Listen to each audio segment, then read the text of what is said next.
السلام علیکم ورحمۃ اللہ وبرکاتہ۔ آپ کی خدمت میں ایک ہدیہ لے کر آیا ہوں جسے تجارب الصالحین کہتے ہیں۔ صحابہ کے یہاں بھی تجارب الصالحین ہوتے تھے۔ حضرت عبد الرحمن ابن عوف رضی اللہ تعالی عنہ اپنے گھر میں روزانہ اپنے گھر کے چاروں کونوں میں آیت الکرسی پڑھ لیتے تھے۔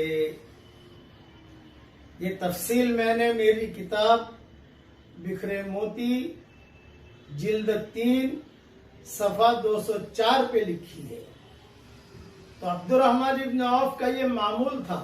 حضرت محمد صلی اللہ علیہ وسلم نے عبد الرحمن ابن عوف کو نہیں بتایا تھا کہ تم یہ کیا کرو، لیکن وہ کرتے تھے، تو اس کی وجہ سے ان کے روزے میں خوب برکت ہوتی تھی، جناتوں سے حفاظت ہوتی تھی، جادو سے حفاظت ہوتی تھی، پریشانیاں دور ہوتی تھی۔ یہ ان کا معمول تھا۔ تو آپ حضرات کی خدمت میں یہ ہدیہ لے کر آیا ہوں کہ آج کل لوگ روزے کے معاملے میں بہت پریشان ہیں، اس طریقے پر جادو کے معاملے میں بہت پریشان ہیں، اس طریقے سے جنات کے معاملے میں بہت پریشان ہیں۔ 24 گھنٹے میں ایک مرتبہ اپنے گھر کے چاروں کونوں میں آپ آیت الکرسی ایک مرتبہ پڑھ کر دم کر دیجئے۔ کوئی لمبا چوڑا کام نہیں، بہت آسان ہے۔ بس ایام میں اگر مائیں بہنیں ہوں تو نہ پڑھے، بیٹے سے پڑھوا لیں، بیٹی سے پڑھوا لیں، کسی سے بھی پڑھوا لیجیے آپ۔ اس کا فائدہ یہ ہوگا کہ انشاءاللہ اللہ تعالیٰ خوب پیسہ دے گا اور حلال دے گا۔ حضرت عبد الرحمن ابن عوف کو اللہ تعالیٰ نے اتنا مال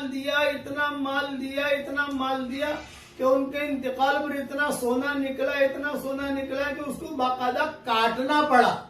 جیسے لکڑیاں کیسے کاٹتے ہیں، کاٹ کے ان کی بیویوں میں، ان کے اولادوں میں تقسیم کرنا پڑا۔ اللہ نے اتنا مال دیا ان کو۔ وہ خود کہتے تھے کہ اللہ نے میں اگر مٹی پر بھی ہاتھ رکھتا ہوں تو اللہ اسے سونا بنا دیتا ہے۔ یہ آیت الکرسی کا ان کا معمول تھا۔ یہ تجارب الصالحین میں سے ہے یہ چیز، اور اس میں میری کتاب بکھری موتی میں نے اوپر کے حوالے بھی دے دیے ہیں۔ اس لیے اس کے پڑھنے کا اہتمام کیجئے۔ بس آپ کا فلیٹ ہے ماشاءاللہ 5 بیڈ روم ہے، میں دعا کرتا ہوں کہ اللہ 10 بیڈ روم والا فلیٹ آپ کو دے دے، آپ کے ساتھ 10 بنگلے دے دے۔ بہت کمرے ہیں، ہر کمرے میں نہیں پڑھ سکتے، میں سمجھتا ہوں ایک کمرے میں پڑھ لیجیے۔ آج اس کمرے میں پڑھ لیا، پرسوں اس کمرے میں پڑھ لیا، ترسوں اس کمرے میں پڑھ لیا، تو آپ کو بھی فائدہ ہوگا، قرب و جوار میں جو لوگ ہوں گے ان کو بھی فائدہ ہوگا۔ ویسے آیت الکرسی کی فضیلتیں صحیح حدیثوں میں بہت آئی ہیں۔ میرے والد صاحب رحمۃ اللہ علیہ نے، میں بہت چھوٹا تھا اس وقت میں، ہمارے یہاں پالم پور میں جامع مسجد ہوتی تھی، مجھے بٹھا کر کہا تھا کہ بیٹا میں تجھے 2 باتیں بتاتا ہوں، تو زندگی پر عمل کر لینا، بہت فائدے میں رہے گا۔ میں نے کہا بتاؤ ابا۔ مجھے اس وقت کی بات اب تک یاد ہے، 1965 کی بات ہوگی یا 1960 کی بات ہوگی، تقریباً اندازہ میں کہتا ہوں کہ ہر فرض نماز کے بعد آیت الکرسی پڑھ لے، دوسری نماز تک اللہ کی حفاظت میں رہے گا۔ صحیح حدیث میں یہ بات ہے۔ دوسرا، ہر فرض نماز کے بعد آیت الکرسی پڑھ لے تو مرتے ہی سیدھا جنت میں داخل ہوگا۔ جنت کے اور اس آدمی کے درمیان موت حائل ہے، بس مرا سیدھا جنت میں۔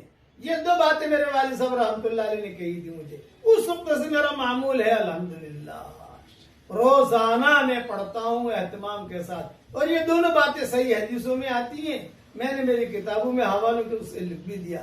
عبد الرحمن ابن عوف کا معمول وہ صحیح حدیث میں نہیں ہے، وہ ان کا تجربہ تھا۔ میرے والد صاحب نے جو 2 باتیں بتائی وہ صحیح حدیثوں میں ہے۔ آگے ایک بات جناتوں کی سن لو۔ جناتوں کے اندر بھی بڑے بڑے صلحاء ہوتے ہیں، بڑے اللہ والے ہوتے ہیں۔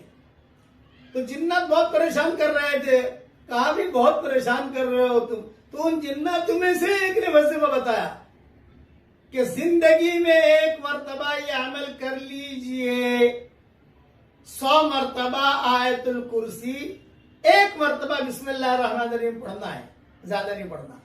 100 مرتبہ آیت الکرسی، 1 مرتبہ بسم اللہ الرحمن الرحیم کے ساتھ ایک ہی بیٹھک میں زندگی میں 1 مرتبہ پڑھ لیجیے آپ، بس۔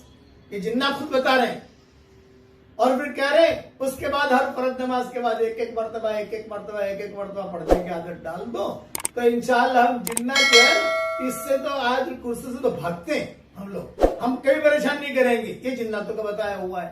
گویا کہ آج میں نے آپ کو 3 ہدیے دیے ہیں، ایک عبد الرحمن ابن عوف کا معمول، دوسرا میرے والد صاحب رحمت اللہ علیہ نے جو مجھے بتایا وہ صحیح حدیثوں میں ہے وہ، اور تیسرا جناتوں کا معمول۔ جناتوں نے ہمارے سفروں میں ہمیں جنات ملتے تھے، اور جنات خود ہمیں کہتے تھے کہ یہ کرو، ہمارا یہ تجربہ ہے اس کا۔ تو جنات کہتے تھے کہ مولوی صاحب تم یہاں کراوی نہ کھو، گجراتی کے اندر بولٹن بلیک بنیا کہاں میرا سفر تھا، تم یہاں کراوی نہ کھو، پچھے کوئی دیوس ہے تمہارا گھر نہ تیرا میں جوئے بھی نہیں، تاکیے بھی نہیں، تم یہ کر لو، پھر تمہارے گھر کی طرف کبھی دیکھیں گے بھی نہیں۔ اس لیے یہ 3 ہدیے قبول کر لیجئے اور عمل کر لیجئے، انشاءاللہ بہت فائدہ ہوگا۔ اور یہ سے موتی میں جتنے تجارب سالین 500 میں نے تجارب سالین لکھے بگرے موتی میں 500 میں سب ایک ایک کر کے انشاءاللہ یوٹیوب پر لاؤں گا تاکہ لوگ فائدہ اٹھائیں، میرے مرنے سے پہلے لوگ ان چیزوں سے فائدہ اٹھائیں۔ اس لیے تجارب الصالحین، نیک لوگوں کا تجربہ یہ قیامت تک چلے گا، تجارب الصالحات یہ قیامت تک چلے گا، مگر حدیث ہے۔ آیت الکرسی کی فضیلت صحیح حدیثوں میں بہت آئی ہے، بڑی عظیم آیت ہے آیت الکرسی۔ میں نے کتابوں میں، میں نے ریاض التفسیر میں بھی لکھا ہے اور دوسری چیزوں میں بھی، کتابوں میں بھی لکھا ہے۔ اللہ تعالیٰ سے دعا کرتا ہوں ہر شریر کی شرارت سے، ہر فتین کے فتنے سے، ہر حاسد کے حسد سے، ہر بغض کرنے والے کے بغض کرنے سے، ہر برائی چاہنے والے کی برائی سے، ہر خلل انداز کی خلل اندازی سے، ہر روڑا اٹکانے والے کو روڑا اٹکانے سے اللہ تعالی ہماری قیامت تک کی آنے والی نسلوں کی اللہ حفاظت فرمائے، آمین۔ وآخر دعوانا ان الحمدللہ رب العالمین۔ صحبت اللہ والوں کی، صحبت